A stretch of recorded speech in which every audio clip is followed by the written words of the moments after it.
दोस्तों, आज मैं आप लोगों के समक्ष एक ऐसी स्त्री की कहानी व्यक्त करने जा रही हूँ जो पूरी उम्र संघर्ष करती रही, या यूँ कहें कि हमारे समाज की प्रत्येक नारी संघर्षरत है।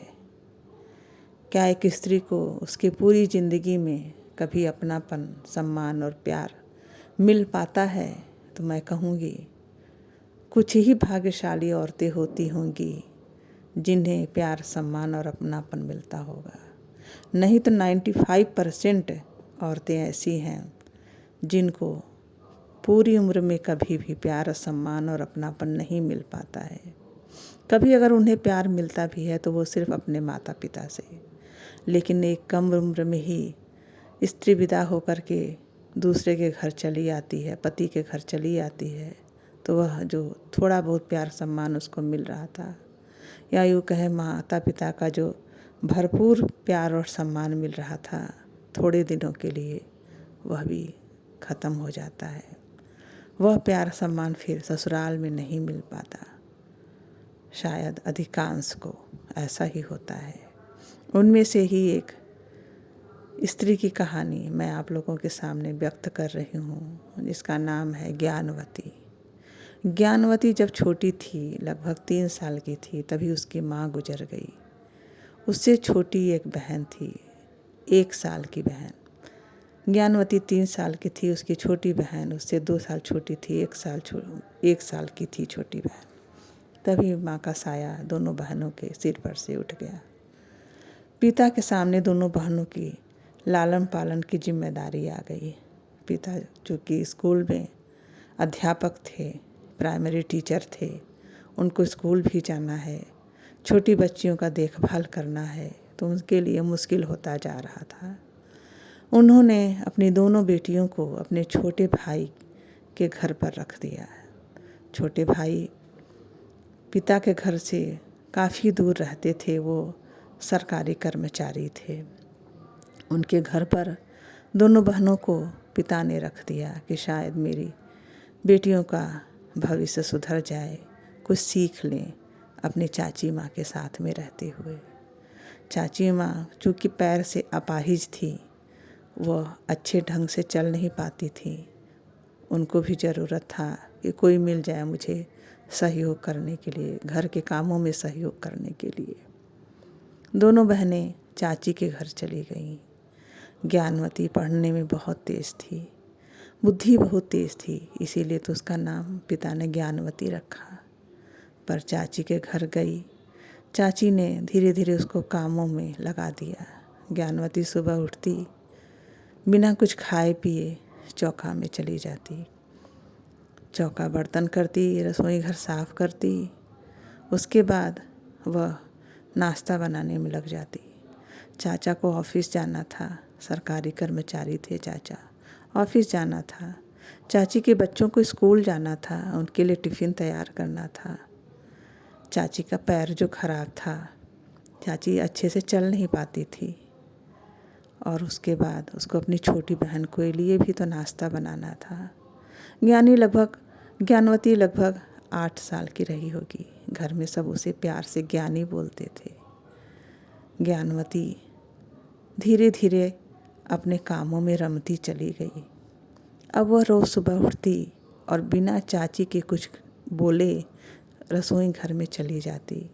रोज़ नाश्ता बनाती, नाश्ता बनाने के बाद सबका टिफ़िन लगाती, सब बच्चों को स्कूल भेजती। उसके बाद बच्चों को स्कूल जाते हुए वह गेट तक जाती, सबको हाथ हिलाकर विदा करती।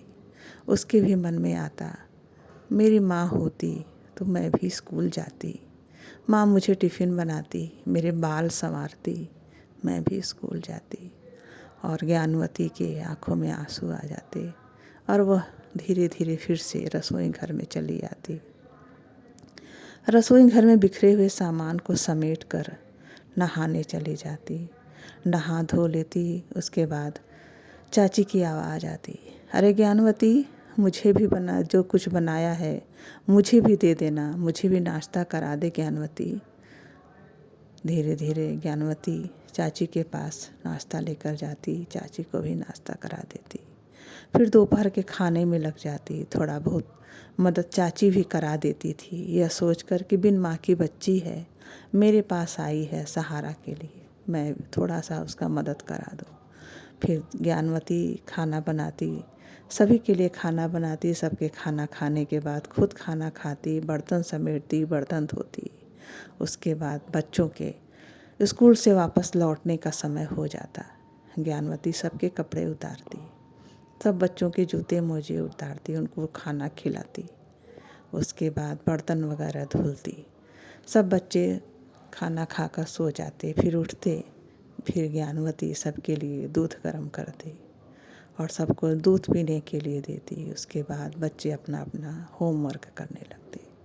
यह सिलसिला लगभग रोज का ही चलने लगा और इस तरीके से घर की जिम्मेदारियां संभालते संभालते ज्ञानवती कब बड़ी हो गई पता ही नहीं चला। पिता को चिंता लग गई अपनी बेटी की शादी की। 13 साल की उम्र में ही पिता ने लड़का ढूंढना शुरू कर दिया। 15 साल की ज्ञानवती के होते होते पिता ने उसकी शादी कर दी। एक बहुत ही अच्छे परिवार में शादी करी उन्होंने। उस समय किसी ने ज्ञानवती को देखा नहीं। परिचय जो था दोनों परिवारों में आपसी पुराना परिचय था, जिसकी वजह से ज्ञानवती की शादी हो गई। ज्ञानवती ससुराल चली आई। ज्ञानवती का पति बहुत ही सुंदर था, पढ़ने में भी बहुत तेज था। लगभग 1 महीने के बाद ज्ञानवती के पति ने ज्ञानवती को देखा। देखते ही ज्ञानवती का पति कमरे से बाहर चला गया, क्योंकि ज्ञानवती बहुत सुंदर नहीं थी, छोटे कद की थी, शक्ल भी सामान्य थी और ज्ञानवती का पति बहुत ही सुंदर था। वो पत्नी के कमरे में से बाहर निकल कर चला गया। उसके बाद वह अपने बाबा से बोला कि मैं कहीं जा रहा हूँ, और वो चला गया। 2 महीने बाद वापस घर आया। लोगों के काफ़ी खोजबीन करने के बाद आया, या यूँ कहें वो ज्ञानवती को देख कर के दुखी हो गया था कि मेरी ऐसी लड़की से शादी हो गई, और वह घर छोड़कर चला गया था। गुस्सा में घर छोड़कर चला गया था कि घर वाले ने ऐसी लड़की से मेरी शादी कर दी। शक्ल सूरत में तो ज्ञानवती सुंदर नहीं थी, पर दिल की बहुत खूबसूरत थी। वह कुछ नहीं बोलती थी किसी को, अपने कामों में लगी रहती थी। अगर कोई उसको कुछ कहता भी तो वो सिर्फ सुनती थी, वह कुछ नहीं बोलती थी, सारे काम किए चली जा रही थी। धीरे धीरे दिन बीतने लगा। ज्ञानवती का पति बाहर पढ़ने चला गया। वो बाहर रहकर पढ़ाई करने लगा। उसके बाद ज्ञानवती का पति का MBBS में सिलेक्शन हो गया। डॉक्टरी की पढ़ाई करके ज्ञानवती का पति विदेश लंदन चला गया, वहाँ डॉक्टर बन गया। जब भी ज्ञानवती का पति घर आता, ज्ञानवती दूर से देखती अपने पति को, बस पर ज्ञानवती का हिम्मत नहीं था कि अपने पति से बात कर पाए। उसे डर जो था कि अगर मैं बात करूँगी तो मेरा पति फिर से मुझे छोड़कर चला जाएगा। ऐसे कम से कम उसको दूर से देख तो रही हूँ, अपने पति को देख तो रही हूँ, ऐसा सोचकर ज्ञानवती कभी बात करने की हिम्मत नहीं कर पाती, क्योंकि पहली बार में ही ज्ञानवती के पति ने उसको देखकर छोड़कर दूर चला गया था, घर से दूर चला गया था नाराज होकर के। धीरे धीरे समय बीतता गया। ज्ञानवती अपने घर गृहस्थी में रमने लगी। ज्ञानवती की एक बड़ी जेठानी थी, जेठानी के बच्चे भी थे। जेठानी जो आज्ञा देती वो ज्ञानवती मानती। अपने जेठानी के बच्चों को पालती पोसती, जैसे अपने चाची के बच्चों को उसने पाला पोसा था। उसी तरह से ससुराल में अपनी जेठानी के बच्चों को टिफ़िन बनाती, खाना बनाती, उनको स्कूल भेजती, उसके बाद बर्तन मांजती, घर के सारे काम करती।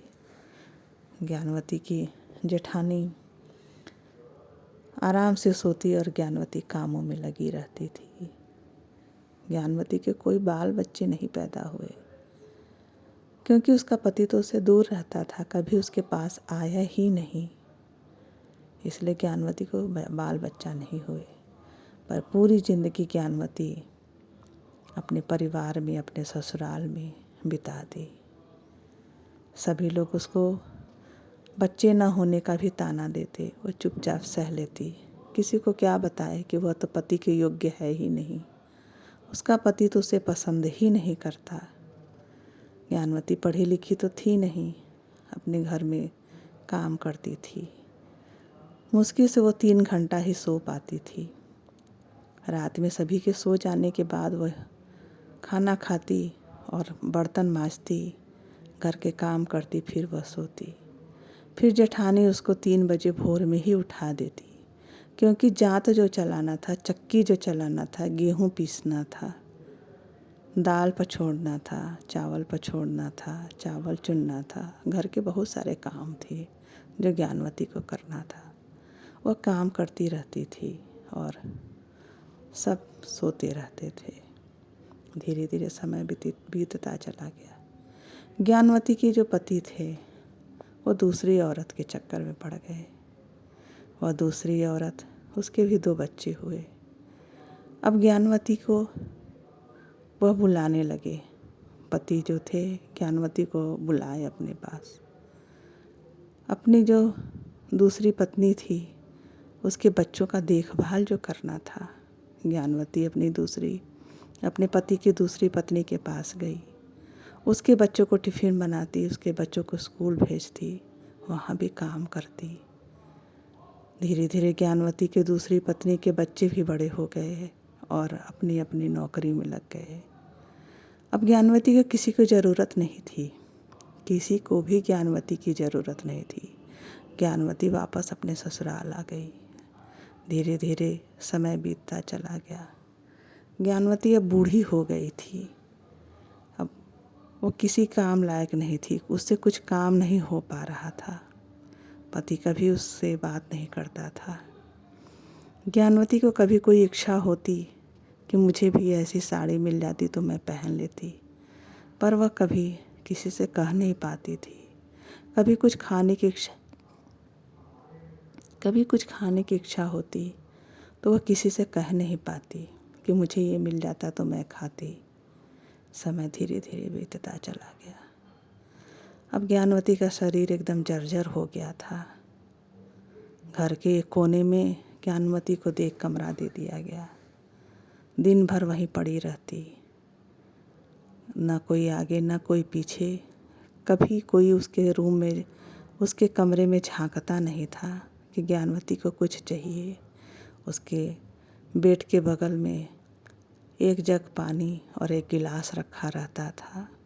अब ज्ञानवती के शरीर में शक्ति भी नहीं था कि जग से पानी निकाल करके गिलास में पी ले।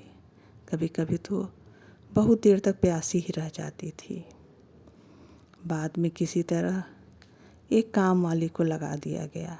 अब काम वाली आती, ज्ञानवती को नहला धुला करके, उसको खाना दे करके, पानी दे करके, और वह अपने घर चली जाती। ज्ञानवती दिन भर पड़ी रहती। कोई उसको पूछता नहीं था कि आपको क्या चाहिए, तुमको क्या चाहिए। धीरे धीरे ज्ञानवती एकदम जीर्ण शीर्ण अवस्था में हो गई। अब उससे उठा भी नहीं जा रहा था। रात दिन बस यही कहती थी, हे प्रभु मुझे ले जाओ, हे प्रभु मुझे ले जाओ। आज समय वह आ गया। ईश्वर ने ज्ञानवती की सुध ले ली। ज्ञानवती सुबह उठी, वही काम करने वाली आई और उसको नहलाई धुलाई ज्ञानवती को।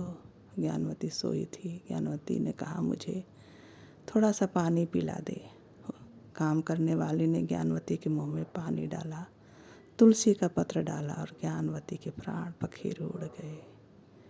आज ज्ञानवती आज़ाद हो गई, ईश्वर की गोद में जाकर बैठ गई, शांति की तलाश में, सुकून की तलाश में। एक ये स्त्री पूरी उम्र संघर्ष करती है, अपमान, उपेक्षा, उलाहना, तिरस्कार पाती है, सिर्फ छोटे से प्यार के लिए, थोड़ी सी खुशी के लिए। शायद कोई उसके कामों से खुश हो जाए, पर नहीं। एक स्त्री को अपमान, तिरस्कार, उलाहना के सिवा कुछ नहीं मिलता। हमेशा उसे दूसरे दर्जे का ही एहसास दिलाया जाता है। कभी कोई उसके कामों से खुश नहीं होता।